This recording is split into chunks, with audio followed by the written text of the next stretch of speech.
Assalamualaikum warahmatullahi wabarakatuh. Sebelumnya izin memperkenalkan diri.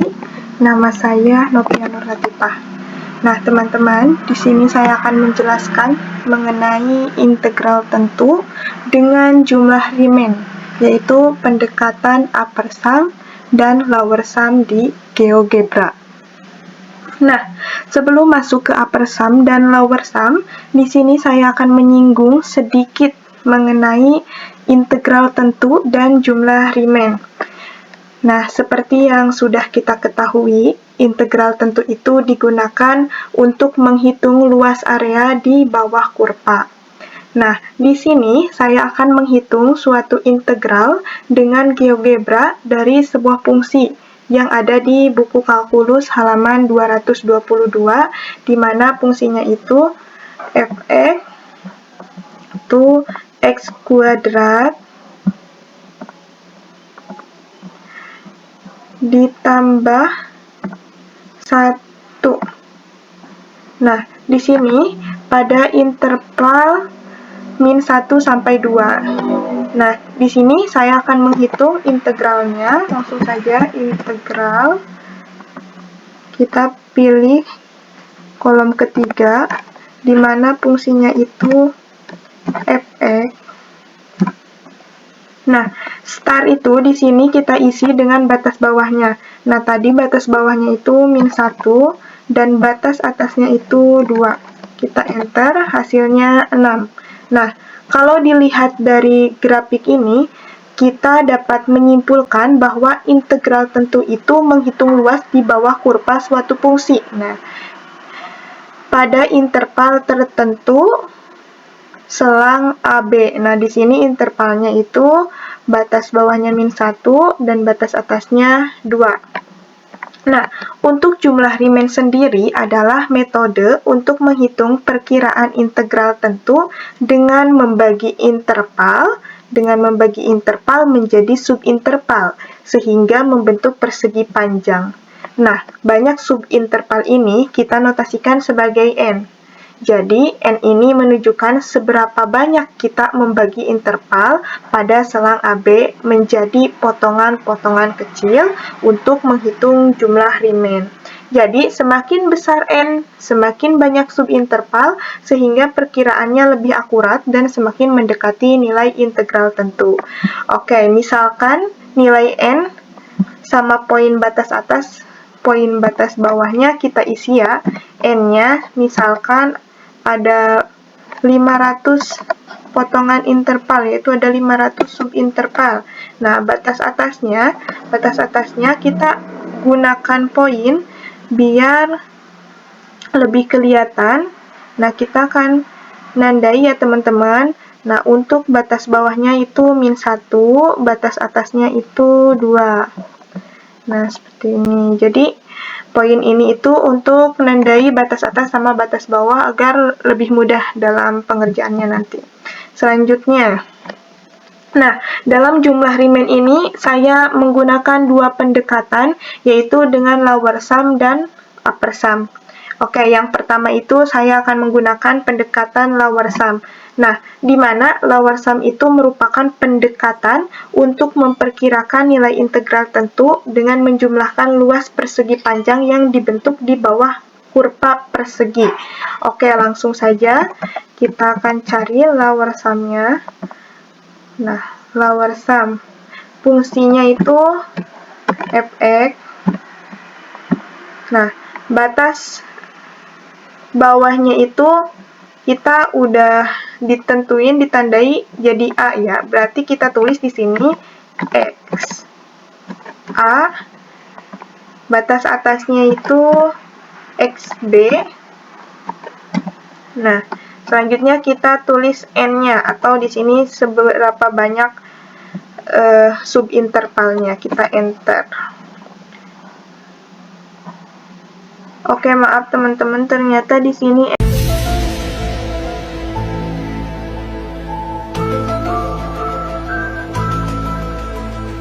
N-nya kita belum pakai slider ya, jadi nggak kelihatan. Kita ganti batas minimumnya itu 1.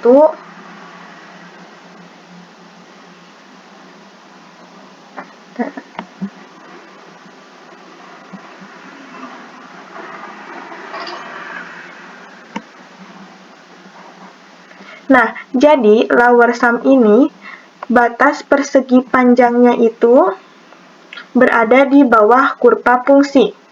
Nah, semakin banyak subintervalnya, maka perkiraan luas yang dihasilkan akan semakin mendekati nilai integral sebenarnya. Kayak di sini kita lihat, jika n-nya 500 atau n-nya besar, maka nilai dari lower sum-nya sendiri itu juga mendekati ke nilai integral. Nah, kalau n-nya kita tarik lebih kecil atau banyak subintervalnya itu semakin sedikit, maka nilainya juga itu tidak mendekati ke nilai integral ini. Begitu. Oke, selanjutnya di sini ada upper sum. Nah, upper sum adalah metode untuk mendekati nilai integral tentu dengan menggunakan jumlah luas persegi panjang di atas kurva fungsi. Oke, langsung saja kita klik upper sum. Fungsinya fx, starnya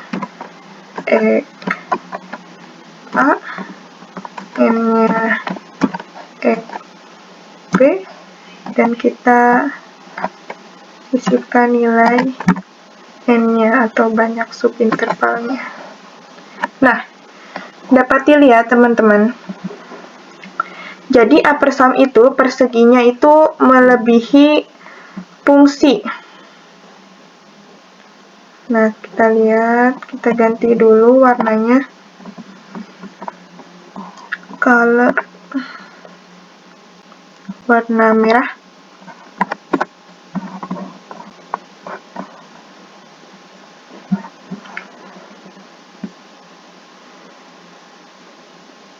Nah, teman-teman bisa lihat histogram yang berwarna merah ini. Jadi upper sum itu perseginya itu melebihi fungsi. Nah, dan semakin banyak kita membagi intervalnya menjadi subinterval atau n-nya semakin banyak, maka nilainya semakin mendekati integral tentu, teman-teman. Nah, di sini 6,01. Nah, jadi upper sum ini jika n-nya itu semakin mendekati 500 atau n-nya lebih besar, maka nilainya itu semakin mendekati nilai integral ini. Nah, kita tarik jika n-nya itu kita ambil. Nah, jika kita ambil cuma 6,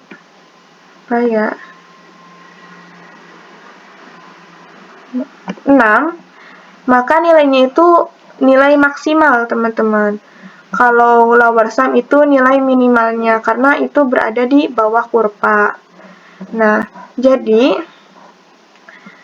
jumlah riemann adalah cara mendekati integral tentu melalui upper sum dan lower sum. Nah, lower sum memberikan batas bawah, sedangkan upper sum memberikan batas atas. Dengan memperkecil lebar subintervalnya, maka perkiraan semakin mendekati nilai integral sebenarnya. Nah, pendekatan ini itu penting untuk menghitung integral secara numeris. Oke, sekian dari saya. Mohon maaf bila ada kesalahan. Mohon maaf juga bila ada perkataan yang kurang berkenan. Terima kasih. Wassalamualaikum warahmatullahi wabarakatuh.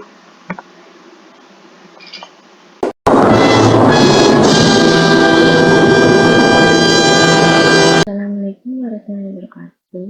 Semuanya, perkenalkan nama saya Siti Pujiyanti. Sini saya akan menjelaskan tentang kecepatan dan posisi pada integral tentu dengan menggunakan GeoGebra.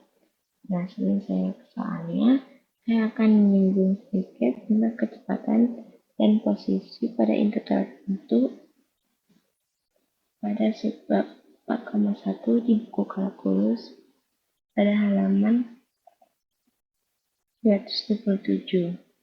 Nah, di sebab tersebut dijelasin bagaimana luas di bawah kurva kecepatan itu sama dengan jarak tempuh dengan syarat fungsi kecepatan itu positif atau Vt-nya itu positif. Nah, umumnya posisi itu bisa kemungkinan positif, bisa negatif, itu sama dengan integral tentu dari fungsi kecepatan yang bisa kemungkinan itu bisa positif bisa negatif. Nah, artinya jika kecepatan tersebut positif, maka benda tersebut akan bergerak maju atau menjauhi titik asal. Jika kecepatan tersebut negatif, maka benda tersebut akan bergerak mundur atau mendekati atau melewati titik asal ke arah positif.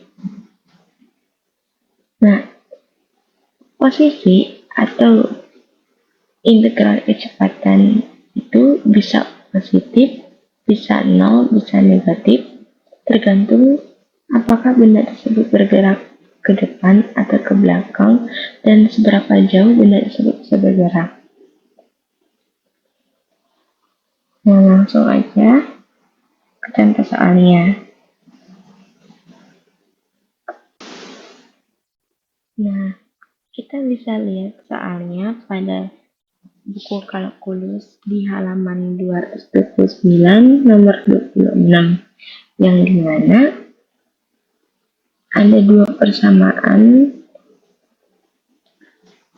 itu.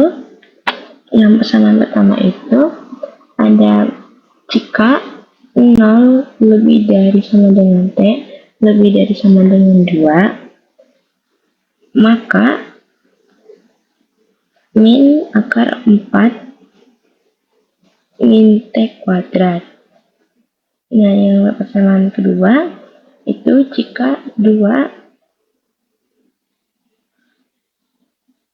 lebih dari T lebih dari sama dengan 4, maka 0.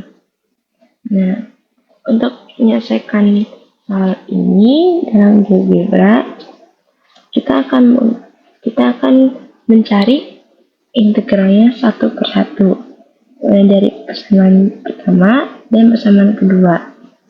Nah, kita akan mulai dari persamaan pertama. Kita ketik integral. Nah, kita akan memilih yang ketiga.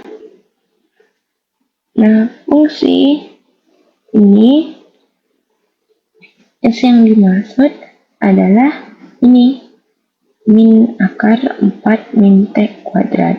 Kita akan tulis di.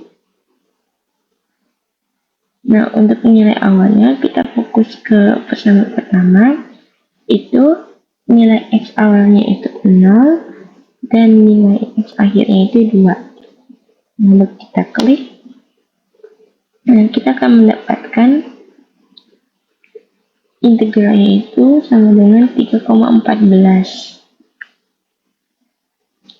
Min 3,14 atau bisa dibilang itu min pi. Nah, yang kedua, kita akan mencari integral untuk persamaan kedua dengan langkah yang sama, yaitu integral. Kita klik yang 3. Nah, untuk fungsi kita fokus ke persamaan kedua, yaitu mana persamaan kedua, mana fungsinya di persamaan kedua, yaitu 0. Kita akan tulis 0. Nah, nilai X awal kita fokus ke persamaan kedua lagi, yang dimana nilai X awal itu 2 dan nilai X akhirnya itu 4. Nah, kita klik. Nah, ini integral persamaan keduanya itu 0. Nah, selanjutnya kita menentukan posisi kedua persamaan tersebut dengan menggunakan sifat penambahan interval, yang dimana persamaan 1 itu ditambah dengan persamaan kedua. Nah, kita akan menulis A tambah B ya.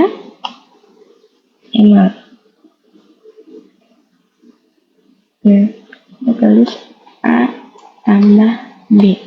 Nah, A tambah B itu sendiri artinya integral persamaan pertama ditambah integral persamaan kedua yang akan menghasilkan sama dengan min 3,14 atau bisa dibilang min pi ya teman-teman.